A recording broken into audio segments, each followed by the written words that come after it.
নমস্কার, রাধে রাধে। আজকে আমরা শ্রী চৈতন্য গীতা পাঠ হচ্ছে ক্যাম্পের গদারিয়া মায়ারানী দাস এবং শ্রী নারায়ণ দাসের বাড়ির মধ্যে। আপনারা সবাই শুনবেন মন দিয়ে। রাধে রাধে। আরেকটা সে প্রাণীকে আমরা এত সুন্দর বলি যাতে আমরা ভালোবাসি, নাকি আরেকটা প্রাণীকে আমরা হত্যা করি। কি বলি? হত্যা করি। তাহলে যদি আমাদের নীতি থাকতে হয়, তাহলে আমাদের সে নীতি থাকতে হবে কিরকম? তার মতো নীতি থাকতে হবে। নীতি কে শিখিয়েছে? সে রামচন্দ্র। কে শিখিয়েছে? নীতি কে শিখিয়েছে? রামচন্দ্র। নীতি কে শিখিয়েছে? সে কৃষ্ণ। যদি সে কৃষ্ণ আমি ভালোবাসি, তাহলে সে কৃষ্ণের কথা তো আমাদের মানতে হবে। যে ভগবানকে যদি আমরা প্রেম করি, তাহলে সে ভগবানকে আমাদের মানতে হবে যে ভগবান কি কি ভালোবেসেছে। ভগবান গোকুলের মধ্যে কি কি ভালোবেসেছে? এক নীতি ছিল কিনা সবার জন্য? তা আমাদের জন্য দেখবেন, যদি আমাদের ঘরের মধ্যে দেখবেন, যদি আমার মেয়ে থাকে, আমার মেয়েকে দেখি এক নীতিতে, মানে আমার মেয়ে যদি আমাকে 10টা কথা বলে, আমি একটু মনে লাগাবো না। এবং ঘরের মধ্যে যদি একটা ছেলের বউ আসে, তাহলে ছেলের বউ যদি একটু মুখটাকে একটু কিছু করে, তাহলে দেখবেন মনে আমার মধ্যে লেগে আসে। মানে কি? মানে আমার মেয়েকে আমার মেয়ে ভাবছি, আর আমার ছেলের বউকে আমি ভাবছি না। সেম ভাই, সেম দেখবেন কোন মেয়ে যদি ও মা যদি ওকে 10টা কথা বলে, ও বিন্দু মাত্র রাগ করে না। আর যদি সেই ঘরের মধ্যে শ্বশুর বা শাশুড়ি যদি কিঞ্চিত পাত্র কিছু বলে, তাহলে দেখবেন ঘর পুরা ওই হাল্লা করে অশান্তির মধ্যে উঠিয়ে পড়ে। মানে এটার কারণ কি? নিশ্চয় জ্ঞানের অভাব। এটার কারণ কি? নিশ্চয় সেই ধর্মের কাছে সমর্পণ নাই, নিশ্চয় এদের সঙ্গে কোনো গুরু নাই, নিশ্চয় এদের সঙ্গে কোনো সৎসঙ্গ নাই। যদি সৎসঙ্গ থাকতো, যদি গুরু থাকতো, তাহলে সেই মেয়েটাকে আমার নিজের মেয়ে মনে করতাম। আজকে দেখুন এই প্রত্যেকের ঘরের মধ্যে দেখুন সবকিছু রয়েছে, কিন্তু শান্তি নাই। কোন ব্যক্তি তন্ত্রকি, কোন ব্যক্তি মন থেকে, কোন ব্যক্তি দ্বন্দ্বকি, কোন ব্যক্তি শান্তি নেই ভাই। কেউ তন্ত্রকি, কেউ দ্বন্দ্বকি, কেউ মন্দকি। একমাত্র শান্তিতে কে রয়েছেন? শান্তি কার কাছে আছে? শান্তি আছে একমাত্র যে নাকি সৎসঙ্গের কাছে সমর্পণ আছে, যে নাকি ভগবানের কাছে সমর্পণ আছে, যার কাছে নাকি সদ্গুরু রয়েছে, যে নাকি রামের দাস, যে নাকি গুরুর দাস, যে নাকি সৎসঙ্গের দাস, একমাত্র তারই শান্তি পায়। দেখুন না, সেই রামায়ণের মধ্যে শান্তিতে কে ছিল? রামায়ণের মধ্যে প্রত্যেকটা পাঠধারী কোনো না কোনো সময় দুঃখী ছিলেন ভাই। প্রত্যেকটা পাঠধারী কোনো না কোনো সময় দুঃখী ছিলেন। কিন্তু সে একটা পাঠধারী উনার মনের মধ্যে কোনো সময় দুঃখ আসলো না ভাই। সে পাঠধারীটার নাম কি? সে পাঠধারীটার নাম হচ্ছে হনুমান। আর সে হনুমান কে ছিল? রামের দাস ছিল। যদি আমরা সবাই যদি সে রামের দাস হয়ে যায়, সবাই যদি কৃষ্ণর দাস হয়ে যায়, সবাই যদি সৎসঙ্গের দাস হয়ে যায়, সবাই যদি গুরু দাস হয়ে যায়, তাহলে আমাদের মনের মধ্যে কি এসে যাবে? শান্তি এসে যাবে ভাই। ছোট্ট ছোট্ট কথা নিয়ে, ছোট্ট সাধারণ ব্যাপার নিয়ে আমরা এত বড় ঘরের মধ্যে অশান্তি আমরা সৃষ্টি করবো না। কৃষ্ণ দেখুন না কি করেছে। আমরা তো কৃষ্ণকে ভালোবাসি, তো কৃষ্ণকে যদি ভালোবাসি, কৃষ্ণ দেখুন না সে গোকুলের মধ্যে এত বড় পর্বত, শুধুমাত্র কনিষ্ঠ আঙ্গুল দিয়ে এত বড় পর্বত আটকে রেখেছে ভাই। এবং সেই পর্বত নিচে কে এসেছে? সেই গোকুলের যত অসহায় দুঃখী দিনদরিদ্র মানুষ রয়েছে, সে মানুষ সেই পর্বত নিচে এসে সাহারা নিয়েছে। মানে এই পর্বত মানে কি? কোন ব্যক্তি কি কনিষ্ঠ আঙ্গুল দিয়ে সে পর্বত, এত বড় পর্বত কি কনিষ্ঠ আঙ্গুল দিয়ে আটকানো সম্ভব নেই। মানে এটা কিসের প্রতীক? মানে এটার কথার অর্থ কি? এই কথার অর্থ কি? সেটি সব কেন্দ্রীয় ভাষা, এটি অলংকারী শব্দ। এটার পিছনে অনেক রাজ রয়েছে। পর্বত মানে কি? যদি আমাদের মধ্যে আমরা যদি কৃষ্ণ যদি আমাদের সাহারা থাকে, যদি আমার গোকুলের মধ্যে, যদি আমার ঘরের মধ্যে, গোকুল কথা হচ্ছে আমার ঘর, যদি আমার ঘরের মধ্যে কৃষ্ণর জ্ঞান থাকে, যদি আমার ঘরের মধ্যে সে গুরুর ভক্তি থাকে, যদি আমার ঘরের মধ্যে যদি চৈতন্য গুরু আমাদের সঙ্গে থাকে, তাহলে আমাদের সেই ঘরের মধ্যে সে পাহাড়ের মতন সমস্যা একদম রুয়ের মতন হয়ে যাবে। কি হয়ে যাবে? পাহাড়ের মতন সমস্যা একদম রুয়ের মতন ছোট হয়ে যাবে। সেটা দেখে যে কনিষ্ঠ আঙ্গুল, আমাদের দেহের মধ্যে সবচেয়ে থেকে ছোট অংশ কি? এসে কনিষ্ঠ আঙ্গুল। তাহলে আমাদের সে বিরাট বড় পাহাড়ের মতন সমস্যা কি হয়ে যাবে? একদম ছোট হয়ে যাবে, যদি আমরা কৃষ্ণকে আমরা বন্ধু মানে, কৃষ্ণকে যদি আমরা সঙ্গী মানে। তাই দেখুন এখন আমাদের মধ্যে কি থাকতে হবে, নীতিও থাকতে হবে। যদি নীতিতে আমরা না আসি তাহলে আমরা ধর্ম করে কোনো ভাই লাভ নাই, আছে লাভ?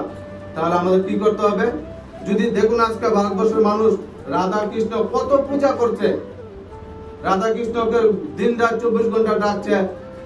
কিছুদিন আগে মা মনসা পূজা হয়ে গেল, আবার এখন আসবে বিশ্বকর্মা পুজো, দুর্গা পুজো, কালী পুজো, লক্ষ্মী পুজো, পুজোর শেষ নাই, বিপদাসী পুজোর শেষ নাই। কিন্তু এত পুজো করার পর শান্তি তো আসার কথা, কিন্তু শান্তি কোথায়? শান্তি কোথায়? তাহলে পুজো করলে কোনো লাভ হবে না। যাকে আমরা পুজো করছি তাকে আমাদের জানতে হবে। যদি না জেনে পুজো করি তাহলে কোনো লাভ হবে না। তাই আজকে পুরো ভারতবর্ষ না জেনে পুজো করছে। কৃষ্ণকে পূজা যে করছি, কৃষ্ণের কিসের প্রতীক সেটা আমাদেরকে জানতে হবে। যদি আমরা না জানি তাহলে আমাদের কোনো উন্নত হবে না, কোনো কল্যাণ হবে না, কোনো কল্যাণ জনিত আমরা কাজ করতে পারবো না।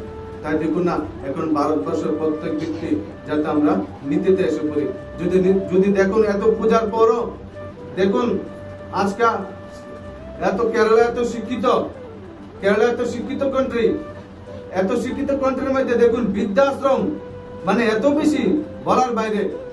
ভারতবর্ষের সবচেয়ে থেকে বৃদ্ধাশ্রম, সব থেকে বেশি বৃদ্ধাশ্রম কোথায়? সেই কেরালা। কেন? মা বাবা সব বৃদ্ধাশ্রমে দেয় বেশিরভাগ, কারণ সেখানের মধ্যে মা অনীতিতে নেই, ছেলে অনীতিতে নেই, ছেলের বউ অনীতিতে নেই। যদি থাকতো কেউ না কই তাহলে সে আজ ঘরের মধ্যে একে সঙ্গে এক প্রেমের ভাবনা হয়ে ভাই থাকতো। তাহলে সে আমাদের নীতি তো আমরা নীতিও আমাদেরকে শিখতে হবে, ন্যায় আমাদের শিখতে হবে। যদি না শিখি তাহলে আমাদের যতই আমরা পূজা করি কোনো লাভ হবে না। পূজা আমরা ভাবছি কি যে ফুল দিয়ে, ব্রাহ্মণ দিয়ে, মন্ত্র বলে পূজা করলে কোনো লাভ হবে? মন্ত্র বললে কি কেউ উদ্ধার কি হয়ে যাবে?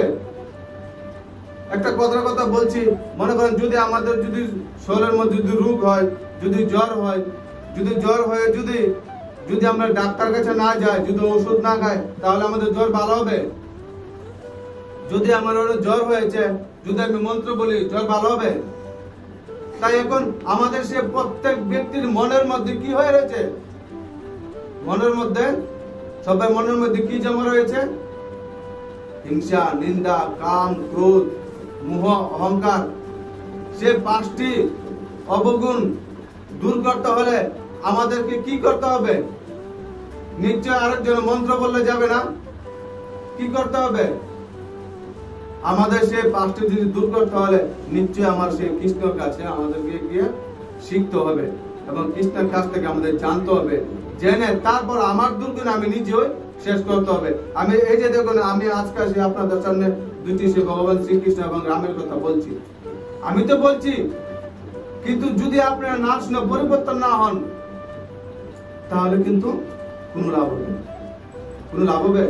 কোনো লাভ হবে না। তাহলে দেখুন আমরা যদি শুনি তাহলে আমাদেরকে পরিবর্তন করতেই হবে, তাহলে লাভ হবে। আমারটা আমাদেরই বলো না, শ্রীকৃষ্ণ অর্জুনকে কি বললো? যে অর্জুন তোমার উদ্ধার তোমার নিজেকেই করতে হবে। তাহলে আমাদের নিজের উদ্ধার নিজেকেই করতে হবে, কিন্তু করব কিভাবে? করব কিভাবে? যে আমার অহংকার, আমি যেভাবে সিস্টেম করি সেই সিস্টেম মাফিক চললে তাহলে আমার উদ্ধার আমার হয়ে যাবে? নিশ্চয় হবে না। আমার উদ্ধার হতে গেলে যেরকম কৃষ্ণের উদ্ধার হয়েছে কার কথা শুনে? কৃষ্ণের কথা শুনে।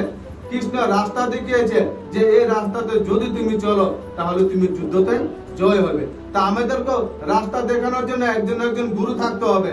সে গুরু কি করবে? মন্ত্র বলবে না, সে গুরু কি করবে?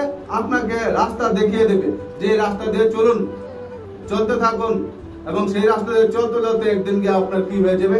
ধর্মতে আপনি জিতে যাবেন, আপনার জীবন যুদ্ধে আপনি জিতে যাবেন এবং জীবিত থাকতে থাকতে আপনার উদ্ধার আপনি হয়ে যাবেন। তাহলে হয়তো আমাদেরই হতে হবে, কিন্তু রাস্তা সদ্গুরু আমাদেরকে দেখাবে। বলো না যে গুরু সাক্ষাৎ পরম ব্রহ্ম তস্মৈ শ্রী গুরুবে নমঃ, মানে কি সেই সদ্গুরু আমাদেরকে রাস্তা দেখাবে, চলবো আমরা। তো দেখুন আমাদের সেই নীতিও থাকতে হবে। তারপরে সমর্পণ থাকতে হবে, বললাম না 5টা দ্বারা। তো সমর্পণ মানে কি? সমর্পণ কথার অর্থ কি? সমর্পণ কথার অর্থ হচ্ছে এই যে দেখুন, এখন আপনারা 1 ঘন্টা সময় দিয়ে আসে এখানে 1 ঘন্টা সময়কে কি করেছেন? দান করেছেন। 1 ঘন্টা সময়কে কি করেছেন? সৎসঙ্গের কাছে সময়টা আপনারা দান করেছেন না? তো মানে কি 1 ঘন্টা সময় আপনারা সমর্পণ করেছেন। তো এখন আজকে যে 24 ঘন্টার দিন, সেই দিনটার মধ্যে আপনারা যে সময়টি দান করেছেন, সেই সময়টি কার কাছে দান করেছেন? ভগবানের কাছে দান করেছেন। তো সেই সময়টা হয়েছে আপনাদের জীবনের অতীন্দ্রিয় ভাগ্য জমা করানোর সময়, অতীন্দ্রিয় শান্তি জমা করানোর সময়। সেই সময়টা আপনাদের জীবনে কোনো সময় লস হবে না। সেই সময়টা হয়েছে আপনার জীবনের সমর্পণ। তো ভগবান বলেছে যে আমাদের সমর্পণ থাকতে হবে। সমর্পণ মানে কি? যে আমার থেকে বুদ্ধির আমার থেকে যে নাকি বুদ্ধি বড়, তার কাছে কি থাকতে হবে? আমাদের বুদ্ধি সমর্পণ থাকতে হবে, আমাদের মাথা সমর্পণ থাকতে হবে। যদি আমরা সমর্পণ না থাকি, তাহলে আমরা অহংকার যদি উচ্চা হয়ে থাকি, তাহলে অহংকার কি করছে? 3 শেষ হয়ে গেছে। কংস, দুর্যোধন, দুঃশাসন, রাবণ 3 শেষ। তো যদি আমরা অহংকার দেখে যদি মাথা উপরের দিকে রেখে দেই, তাহলে আমরা কিন্তু শেষ হয়ে যাবো। তাহলে আমাদের অহংকারকে কি করতে? তাহলে আমরা কিছু লাভ করতে পারবো না। দেখুন না, যদি আমরা কোনো কিছু একটা কারো কাছ থেকে আনতে চাই বা কারো কাছে জানতে চাই, যা না জানি বা আনতে চাই, কিছু আমার কাছে না কিছু আনতে চাই, বা কোনো কেউ আমার একটু দরকার পড়ছে, কিছু একটা জিনিসের প্রয়োজন, আমি যার কাছ থেকে আনতে চাই, তার কাছে কি আমি কি অহংকার বলে যাই? বলে আমি অহংকার দেখে বলে আমাকে জিনিস চালু, আমার অহংকার কেমনে?